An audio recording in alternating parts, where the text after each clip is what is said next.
दिनेश, भारतीय ओलंपिक संघ की अध्यक्ष पीटी उषा कह रही हैं सड़कों पर ऐसे फुटपाथ पर बैठकर धरना देने से आप देश की छवि धूमिल कर रही हैं, तार तार कर रही हैं।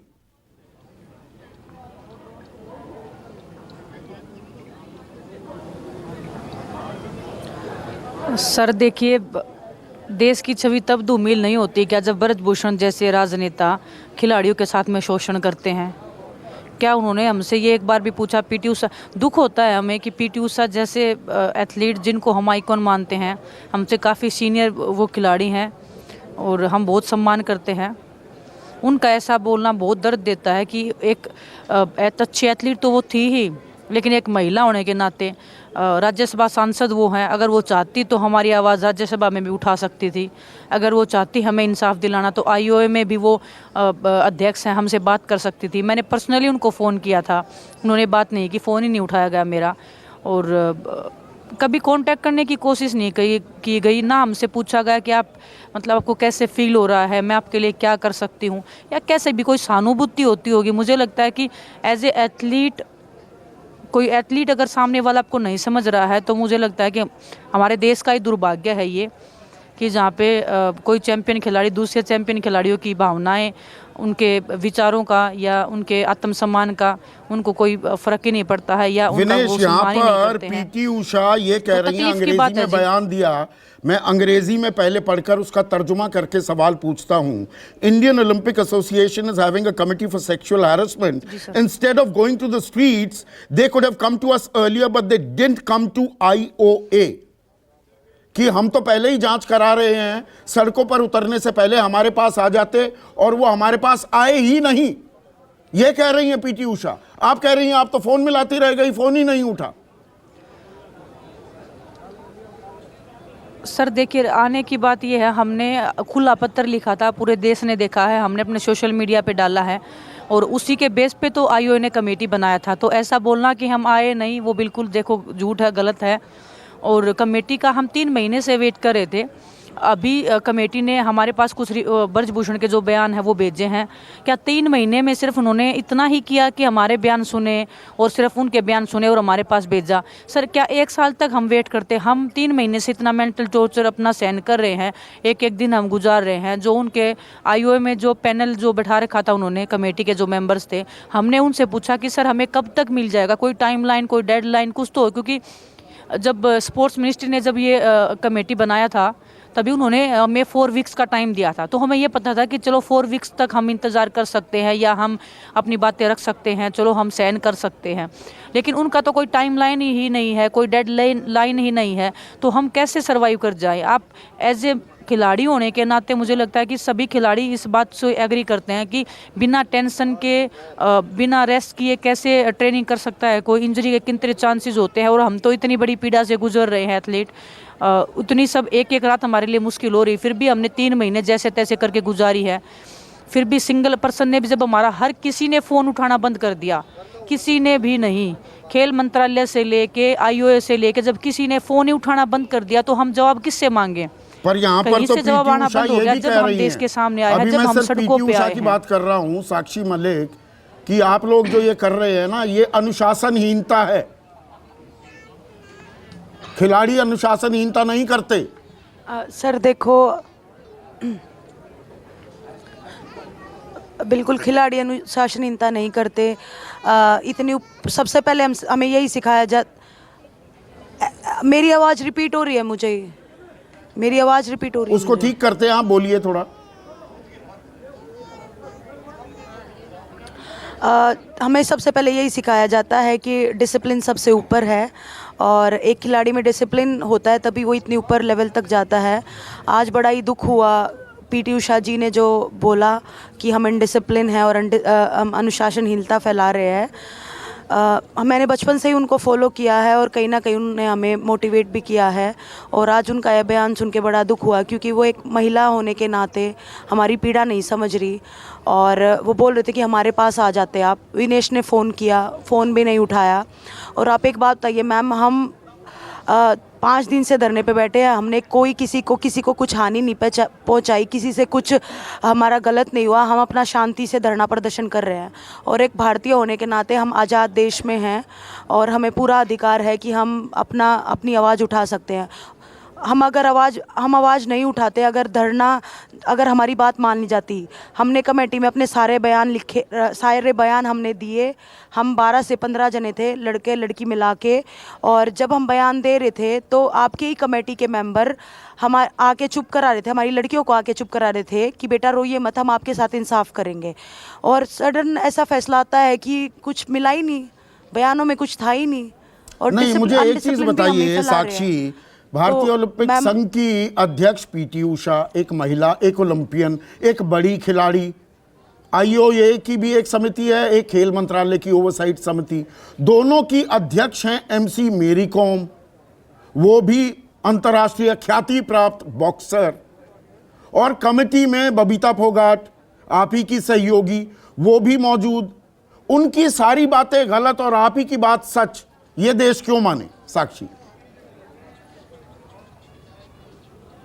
सर, सबसे पहले तो ये बता दें कि जो ओवरसाइट कमेटी थी उसमें जो बयान दिए, और बबीता भी अभी खुद ही बता रही है हमारे आगे मतलब मीडिया के आगे आके कि उसने ज़बरदस्ती साइन किए हैं और उससे रिपोर्ट भी नहीं पढ़वाई गई। हमने तो 5 जनों के नाम दिए थे कि 5 होने चाहिए कमेटी, लेकिन एक अकेले बबीता का ही नाम क्यों डाला उस कमेटी में? क्योंकि उनको ये था कि कहीं ना कहीं इसको हम तो ये दिखा देंगे कि ये तो उसी परिवार से है। तो बिल्कुल हम क्यों झूठ बोलेंगे? आप बोल रहे हो कि हम ये पहलवानी सच क्यों? तो सर एक भी अगर फ़ायदा बता दो कि हम यहाँ बैठे क्यों हैं। 5 दिन हो गए सर, मच्छरों में रह रहे हैं, खा रहे हैं यहीं पे सो रहे हैं, ट्रेनिंग ढंग से नहीं हो रही, और ये साल इतना इम्पोर्टेंट है। तो एक रीज़न बता दो कि हमें क्या फ़ायदा है यहाँ बैठने का। बजरंग को कोई फ़ायदा हो, विनेश को कोई फ़ायदा है, मुझे बहुत बड़ा फ़ायदा है यहाँ बैठने का। हमारा तो उल्टा नुकसान ही हो रहा है, लेकिन फिर भी हमारी बातें नहीं सुनी जा रही। बजरंग, यहाँ पर हरियाणा कुश्ती संघ के महासचिव राकेश कहते हैं कि ये तो फोगाट परिवार कब्जा करना चाहता है भारतीय कुश्ती संघ पर, इसलिए ये राजनीतिक लड़ाई है, ये यौन शोषण के आरोप ऐसे ही मनगढ़ंत हैं।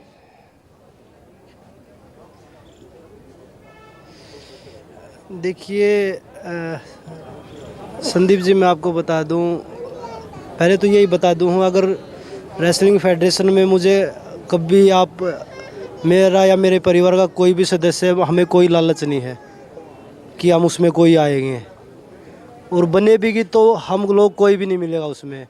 और रही बात राकेश जी की, राकेश जी अगर आप बोल रहे हैं कि ये तो कोई यौन शोषण का आरोप नहीं है, तो आप उस लड़की के ऊपर इतना दबाव क्यों बना रहे हो? जो लड़कियां 7 जिन लड़कियों ने कंप्लेंट दी हैं, आप उनको पैसे का ऑफ़र दे रहे हैं, आप उनके रिश्तेदारों तक पहुंच रहे हैं, आप उनकी आईडी, उस लड़की की आईडी जो फेडरेशन ऑफिस में दी जाती हैं, जो डॉक्यूमेंट्स, वो आईडियों को आप व्हाट्सएप ग्रुपों में या व्हाट्सएप लोगों के पास भेज रहे हैं, उनके पास कॉल कर रहे हैं कि आप इन लड़कियों से हमें बात करवाइए, कैसे भी करके हम इन्हें कन्वेंस करिए।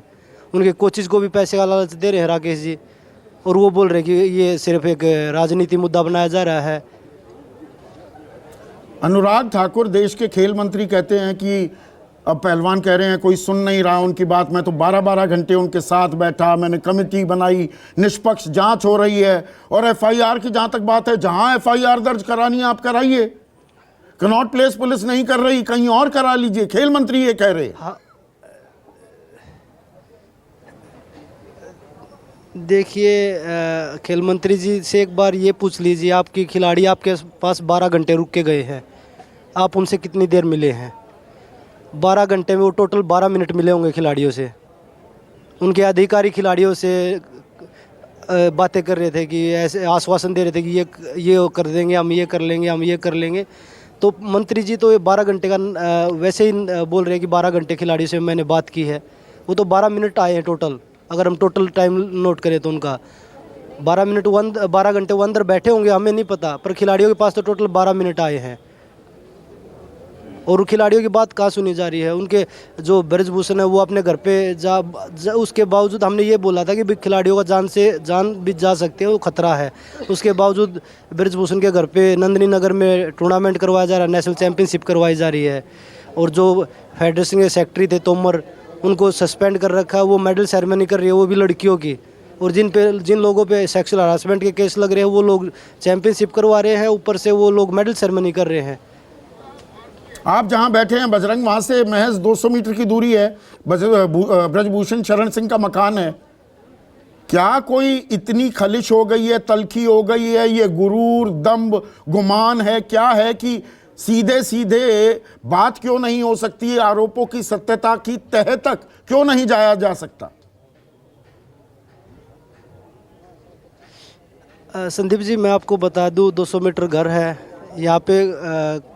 कल परसों मेरे पास कल भी आए थे और एक दिन पहले भी आए थे। उस दिन तो इतनी बात नहीं हुई, पर 2-3 लोग आए मेरे को बोले किस लोगों से पंगा ले रहे हो आपको पता है?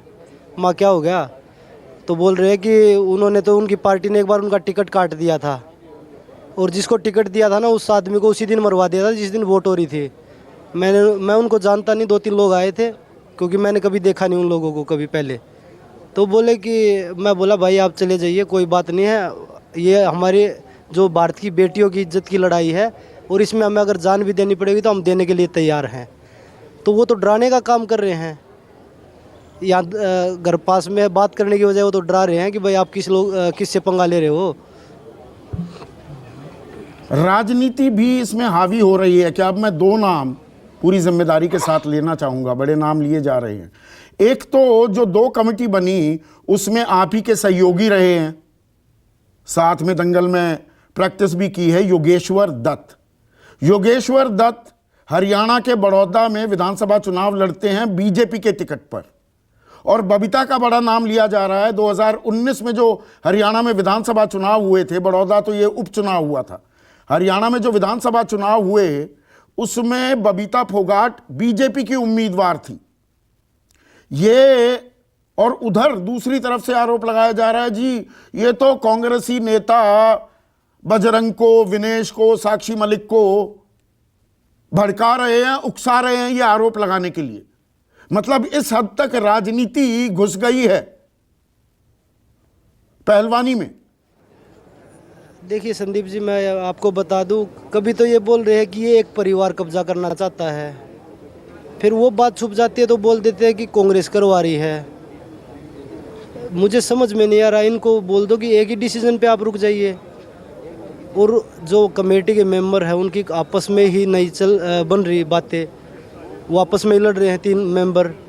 तो उन पे हम क्या बताएं, वो क्या निष्पक्ष जांच करेंगे? और वो बिल्कुल जब इतने बड़े जो पीटी उषा मैडम का बयान आया, वो राज्यसभा सांसद भी है, पावर में भी हैं, तो ये तो चुनाव हारे हुए हैं दोनों, तो इनमें तो और ज़्यादा दबाव डाल सकते हैं।